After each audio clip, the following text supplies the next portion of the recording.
30 जुलाई 1930 को हजारों fans Montevideo यूरुग्वाई में दुनिया का सबसे पहला फाइनल फीफा वर्ल्ड कप देख रहे थे, जिस चैंपियनशिप में 13 मुल्क पार्टिसिपेट करते हैं और आखिरकार अर्जेंटीना को 4-2 के स्कोर से उसका पड़ोसी हरा देता है। उस दिन पहली मर्तबा यूरुग्वाई टीम ने फीफा के मेन ट्रॉफी को हासिल किया था हिस्टोरी में। वैसे अभी आप हिंदी इन्फो टीवी पर मौजूद हैं, तो चैनल को सब्सक्राइब और वीडियो को लाइक करके मजे से देखें वीडियो को एंड तक। इस ट्रॉफी को शुरुआती तौर पर विक्टोरी का नाम दिया गया था और इसे यूनान की किसी मूर्ति के शक्ल पर बनाया गया था, जिसे लोग नाइकी के नाम से जानते हैं। इसकी लंबाई 14 इंच की होती है और नाइकी अपने सर के ऊपर कप को पकड़ी हुई है। इसे पहली मर्तबा फर्स्ट वर्ल्ड कप के लिए मोंटेवीडियो यूरुग्वाई में लेकर जाया जाता है, एक विदेशी इटालियन पैसेंजर एयरक्राफ्ट पर। कई सालों बाद इस ट्रॉफी का नाम बदलकर जोलिस रख दिया जाता है। ये फीफा के 3rd प्रेसिडेंट भी थे,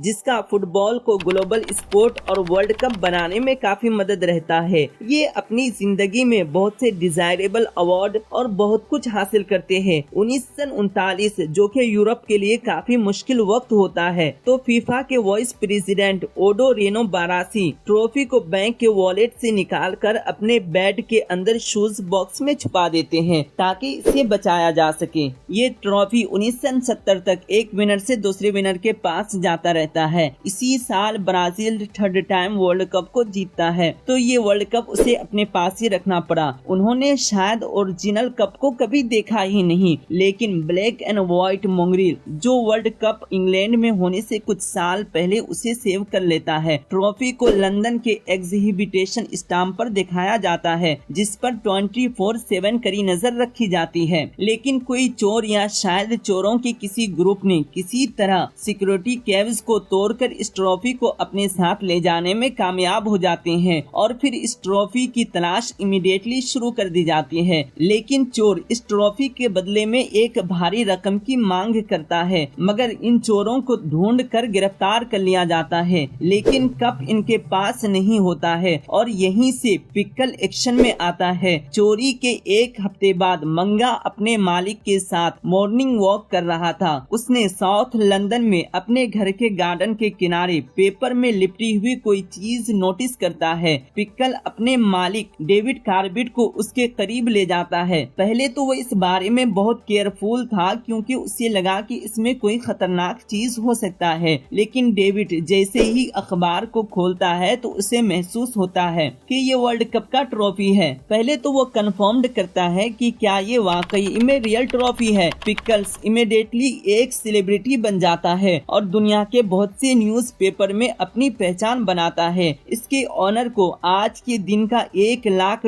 से ज्यादा का इनाम दिया जाता है। और फिर जब ये ट्रॉफी मिसिंग थी तो इंग्लैंड के फुटबॉल के एसोसिएशन सिक्योरिटी एक फेक ट्रॉफी को ऑर्डर दे देते हैं, क्योंकि अगर रियल ट्रॉफी न मिले तो ये उसकी जगह पर काम कर जाए। इंग्लैंड को सिर्फ रियल ट्रॉफी को होल्ड कर रखना था। ऑफिशियल्स जो पिछले 4 साल से टूर में थे, वो लॉकर रूम में आते हैं और इस फेक ट्रॉफी को रिप्लेस करके रियल ट्रॉफी को रख देते हैं। जैसा कि आप पहले ही जान चुके हैं कि ब्राजील वर्ल्ड कप को जीत चुका था, तो फीफा नेक्स्ट वर्ल्ड कप के लिए ट्रॉफी बनाने की डिजाइन कॉम्पिटिशन्स को अनाउंस करता है। सोलोवियो गोटजा नंगा 7 देशों के 53 सबमिशंस में से बेस्ट डिजाइन को ऑफर करता है। नई ट्रॉफी 2 एथलीट का स्टेचू है जो एक ग्लोबल को होल्ड किया हुआ है। कुछ लोग इसे डिपिक्शंस के तौर पर देखते हैं। इसमें लेजेंडरी ब्राजीलियन खिलाड़ी हैं, क्योंकि वही एक ऐसे प्लेयर हैं जिन्होंने अपनी जिंदगी में 3 वर्ल्ड कप जीत चुका है। लेकिन आर्टिस्ट ने इसे कभी कंफर्म नहीं किया। फीफा के मुताबिक ये ट्रॉफी 18 कैरेट सोने से बना हुआ है, जिसकी बेस पर मालाकाइट के बॉन्ड से है। नोटिंघम यूनिवर्सिटी में काम करने वाले एक केमिस्ट दावा करते हैं कि ये सॉलिड गोल्ड से नहीं बनाया जा सकता।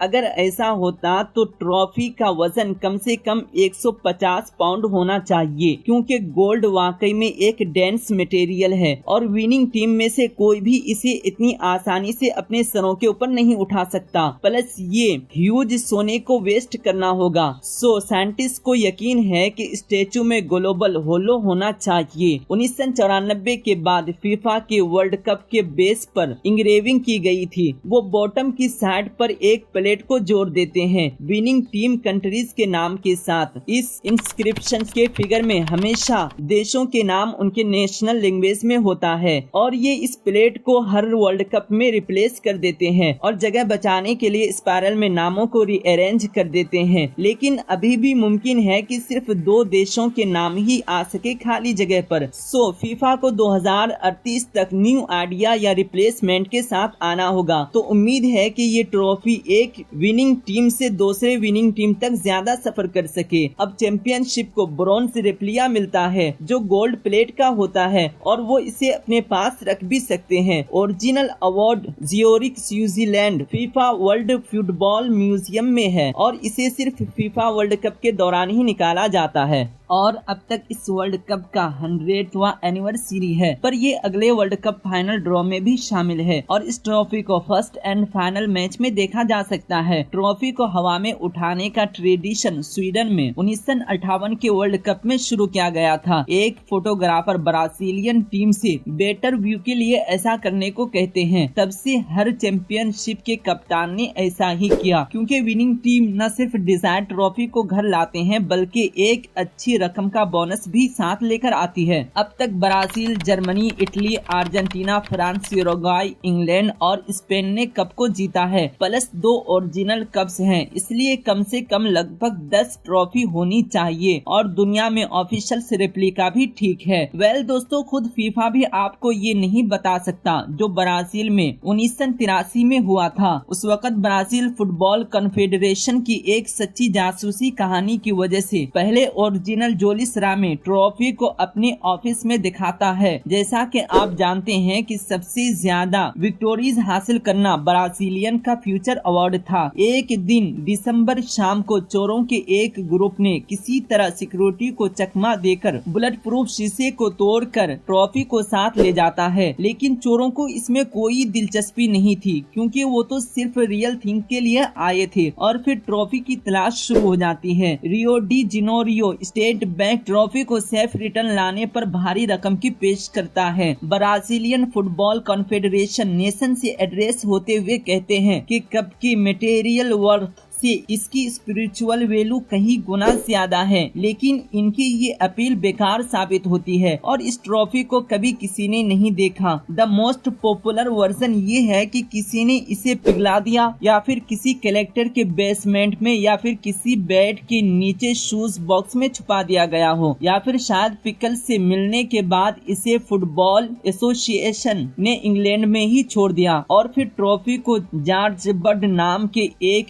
ज्वेलर को दे दिया गया जिसने इस ट्रॉफी के फेक कॉपी बनाई थी। इंग्लैंड टीम ने 4 साल बाद इस फेक ट्रॉफी को पब्लिक के सामने लहराती है, लेकिन यही वक्त था कि फीफा के पास ट्रॉफी वापस जाए। लेकिन मुमकिन है कि फीफा को रियल ट्रॉफी मिला ही न हो, फेक ट्रॉफी को दे दिया गया हो और रियल थिंग बर्ज के बेड के अंदर पड़ा हो और उसके गुजर जाने के सालों बाद उसकी फैमिली इसे नीलाम कर देती है और फिर फीफा को इसे $380,000 में इसे खरीदना पड़ता है और फिर फीफा इसे ज्वेलर के पास लेकर जाता है ये देखने के लिए कि जो ट्रॉफी उसने खरीदी है वो रियल है या फेक, और फिर ज्वेलर बताता है कि ये फेक है। अब यहाँ फीफा को एक भारी नुकसान और मायूसी का सामना करना पड़ता है। वीडियो देखने के लिए बेहद शुक्रिया। प्लीज गाइस वीडियो को लाइक जरूर कर दें एंड चैनल को भी सब्सक्राइब कर दें। फिर मिलते हैं किसी और वीडियो में। Be cautious and take care.